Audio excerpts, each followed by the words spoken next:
This thing is, now, he is apparently, Pete has told this story about the lights going out in Reno, which took place months ago, which, it's not that dramatic. I don't know if I've ever told this story. When I filled in for Keith Olbermann on Current, if you go back and you look at the suit that he had against Current, he referenced the fact that their studio sucked and that the lights would go out. And I think he referenced the time that I was actually hosting for him. And the lights went out. They just went out for like 4 seconds. And all I could see was the teleprompter. But of course, I thought I was having some type of episode. And I was getting tunnel vision because all of a sudden, all I could see was the teleprompter because everything went completely pitch black. They don't let in natural light because they want to control the light. So there's no windows. When it goes black in a studio, it goes blackout, except for the teleprompter, which is white on black. And I honestly thought for a moment, like, oh my God, I'm having some type of episode now. Like something transcendental is happening to me. As you're broadcasting? As in the middle of the broadcast. Wow. And are you okay? Maybe that's what's happening to Chris Matthews. And I don't know. I mean, I was just like, what just happened? And at the break, I was like, guys, I'm not sure I can finish. I said, like, I felt like everything went black. And they go, oh no, it did. Sorry about that.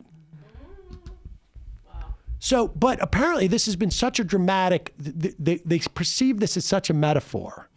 And even on their metaphor, they like, if we can light this up, we can unify. How do you charge your phone? No.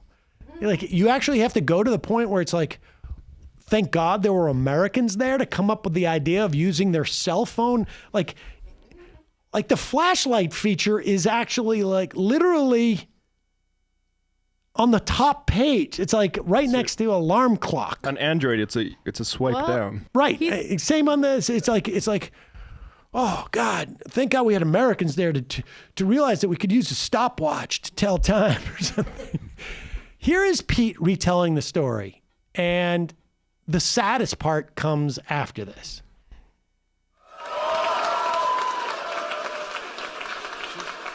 It just took one person. He's telling about how one person started it, and then a bunch of others began to do the same. And if with we the can cell light phone. up a high school gym like that, then we can light up a neighborhood. And if we can light up a neighborhood, then we can light up a city. And if we can light up a city, we can light up this whole country.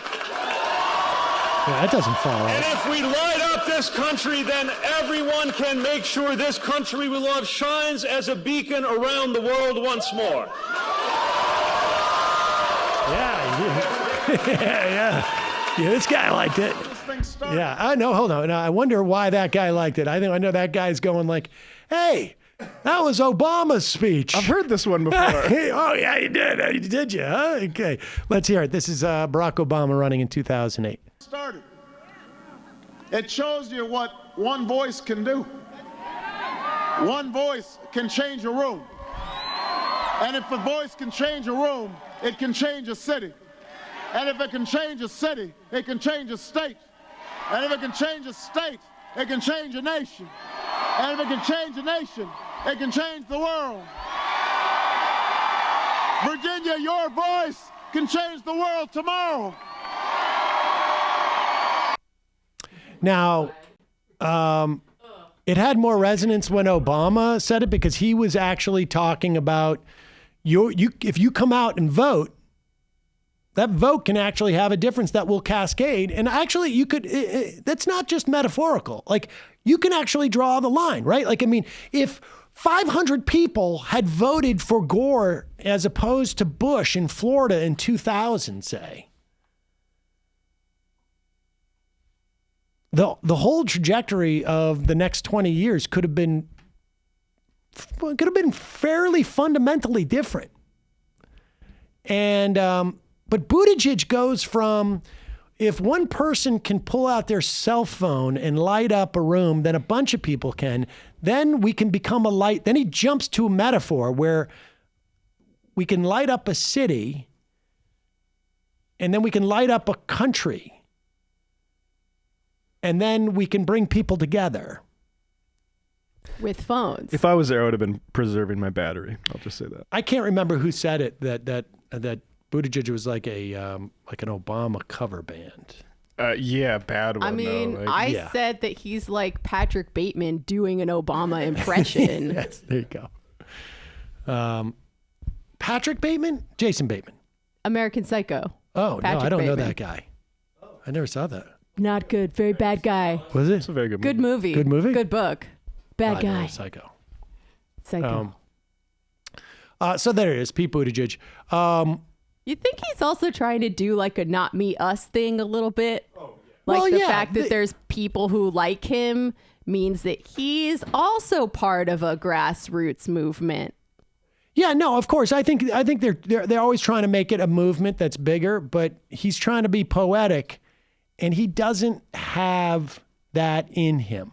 To compare him and like that, the disparity between their skills as rhetoricians between Buttigieg, Obama, and that so many people think they can just do the Obama thing it's very cringeworthy. I mean, I don't even really need to like someone that much to shine a light on them with my phone. It's true. I just did it for all you guys. It's also like, it's one thing to go out and, make your voice heard in public or to go vote. Like holding up your phone in a dark room is probably like almost the least thing you could do. In fact, it's almost like it's self-survival too. Like, how am I going to get out of here? I'm going to need my phone. Like who here, if we were stuck in a dark room with our phone, the first thing we would all do would be to reach for our phone. I guess I'll just tolerate this darkness. Only Americans would be bold enough to say, I'm not going to walk around in here in the dark. I'm going to use the flashlight in my pocket. The Americans noticed the lights went out. But all right, enough of that. Eye on the prize, ladies and gentlemen. Let's